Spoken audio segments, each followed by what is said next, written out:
اچھا کہہ رہے کرو، اس کا کوئی مسئلہ نہیں، ہلکا ہے.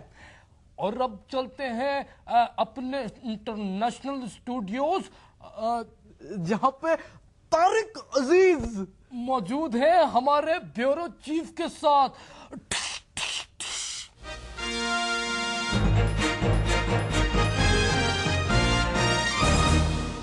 جی بہت بہت شکریہ نادر جی. ناظرین میں ہوں خالد بٹ اور آپ دیکھ رہے ہیں فورس ایکسکلوسیو کا لائیو شو. آج کے شو میں ہم نے کافی سارے سیلیبریٹیز کو اپنے شو میں بلانے کی کوشش کی، مگر سارے بزی ہیں یا آؤٹ آف سٹی ہیں. ایک شخص جو ہمیشہ سے فارغ رہتے ہیں اور مس کالز مارتے رہتے ہیں وہ ہیں طارق عزیز. نو ڈاؤٹ وہ گیم شوز اور ٹاک شوز کے کنگ ہیں، لیکن ہیں فارغ. بات کرتے ہیں طارق صاحب سے. طارق صاحب کیسے ہیں آپ؟ الحمدللہ میں بالکل ٹھیک ہوں، اور اپنی وضاحت کرنا چاہوں گا کہ میں کون ہوں. اس ناچیز کا نام طارق عزیز ہے، جو کہ پاکستان جیسے سرسبز و شاداب علاقے میں رہتا ہے. میرے ایک بڑے بھائی ہیں، ان کا نام ہے سنیل شیٹی، جو اس وقت ہندوستان جیسے پسماندہ علاقے میں رہتے ہیں. اور ہمارے جو سب سے بڑے بھائی ہیں ان کا نام ہے کنگ کانگ، جو اس وقت ساؤتھ افریقہ کے جنگلات میں رہتے ہیں. وہاں سے آج کل ہالی ووڈ والوں نے ان کو ٹھیکہ لے کر بلایا ہوا ہے. تو تالیاں بجائیے کنگ کانگ پارٹ 2 کے لیے. طارق صاحب کیسا فیل کر رہے ہیں؟ کبھی آج تک کسی ٹی وی چینل پہ یا کسی شو میں نے آپ کو دیکھا نہیں ایز گیسٹ. ہم نے آپ کو بہت عزت دی ہے، اس میں کوئی شک نہیں. کیسا فیل کر رہے ہیں؟ بھینگی آنکھوں، بہتی ناکوں اور بند کانوں کو طارق عزیز کا سلام. عزیز جان من، بعد السلام میں تمام حضرات کا شکریہ ادا کرتے ہوئے ایک شعر کو یاد کر رہا ہوں. کیا خوب کہا ہے اخبار کہاں نے، دور سے دیکھا تو حسینہ زلف لہرا رہی تھی، دور سے دیکھا تو حسینہ زلف لہرا رہی تھی، قریب آ کر دیکھا تو مسز سنڈا دم ہلا رہی تھی. مسز سنڈا کا مطلب گائے. آخ آخ آخ آخ. طارق صاحب آج تک نہیں گھٹیا جوکس میں آپ پڑے ہوئے ہیں، بڑے افسوس کی بات ہے. زمانہ ہی گھٹیا ہے میرے دوست. طارق صاحب سوری میں آپ کو صاحب کہہ رہا ہوں، برا تو لگ رہا ہوگا، لیکن طارق ٹی وی شوز میں آپ بہت ہٹ ہوئے، نو ڈاؤٹ بہت سارے لوگ آپ کے فینس تھے. سیاست میں آ کے آپ کافی فلاپ ہوئے، وہ خیر ایک الگ بات ہے. سیاست میں آ کے کیا کچھ سیکھا آپ؟ پماہا بنانے والوں کی ٹیم ہے. آپ نے مجھ سے بہت اچھا سوال کیا. ابھی تو شکر ہے تو میرا لحاظ کر گیا، ورنہ مجھے تو لگ رہا تھا ابھی تو کہے گا طارق تو.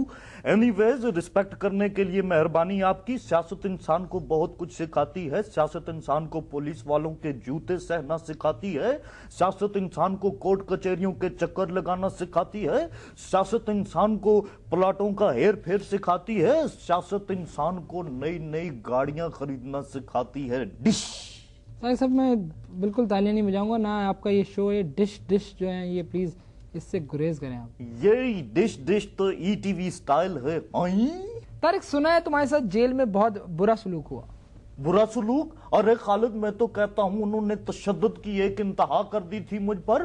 ظالم پولیس والے میرے منہ میں کچی گندم ڈالتے تھے اور پھر اس کے بعد میرے پیٹ پہ مکے مار مار کے میرے منہ سے آٹا نکالتے تھے اور پھر کہتے تھے اب اس آٹے کی روٹیاں پکا کر ہمیں کھلا. میں کہاں سے کھلاتا انہیں روٹی. اس کے بعد پھر مجھے کہتے تھے ہم 2 پولیس والوں کی ہے ٹیم اے اور ان 2 پولیس والوں کی ہے ٹیم بی. چلو اب ہم سے سوال کرو اور ہمیں اگر تم نے یہاں پہ کلیکٹرا نہ دیا تو پھر اپنا انجام دیکھ لینا. خالد میں انہیں کہاں سے جیل میں کلیکٹرا لا کر دیکھتا.